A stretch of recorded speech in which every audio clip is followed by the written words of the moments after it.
I love your character in this film is just so. I mean, I feel like that is such a wonderful moment towards the end of the film, and you're saying goodbye to your sister, and this kind of she's such a capricious, kind of spiteful nature. I know. Oh, she wasn't nice at all, and it was really fun to play her. you know, and that movie was really made almost without no lights. They were in the house where we made the movie. We are all women and wonderful Swedish actresses and one Norwegian. And we were sisters meeting because one of our sisters was dying in her bed. And the cinematographer, Sven Nykvist and Ingmar, they went from room to room to find out when the sun would come through that window and that window. It was literally done with almost no lights. It was so thought out. And it's the first time in my life with Ingmar that I was allowed to have a lot of makeup and look beautiful and be into myself completely. And I loved it until some reviewer, and I know her name, if you want to know it, said, oh, she finally got to play herself. Yeah. And I didn't like that because she didn't even know me. But maybe I got to play a part of myself that I hide. It's interesting with Bergman to see when he directs your relationships with other women, like Persona, like this.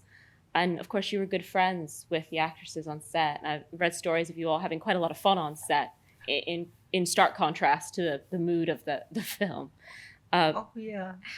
How much, if at all, could your own experiences and friendships between women affect the outcome of the film? Or was that Oh, too it was set in stone? good because this was a time long after it was ended with Ingmar and me, and Ingmar wanted us to be really beautiful, and that's why we could have all this makeup, and so he made sure. He thought, that Ingrid Thulin and Harriet Andersson and Gunnel Lindblom, that when he said goodnight and the shooting was over for the day, that we all went to our rooms where we were living, and it's just, I mean, and then he went into his room and went to sleep.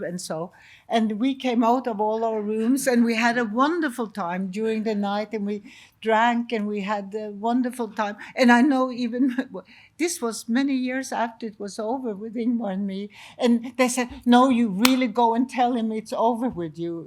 Oh, sure. And I banged on the door and they came with me. And I said, Ingmar, I hope you know it's really all over with us. And he told us later that he had heard us and he got so scared he jumped out of the window. and that's how he found out that we went out of our rooms at night. They say so much about jealousy between actors and actresses. I'm an absolute witness that I have never really seen that happen. I was a Norwegian and I was with a Swedish gang of actresses. All of them had worked with him before me. It never happened between us. I'm a Norwegian and I'm the only Norwegian who came to Sweden and worked with Ingmar Bergman. I've never heard any of my friends, actresses, oh yeah, why did she get it? On the contrary, this thing they say about jealousy between actors and so, I have never seen that happen.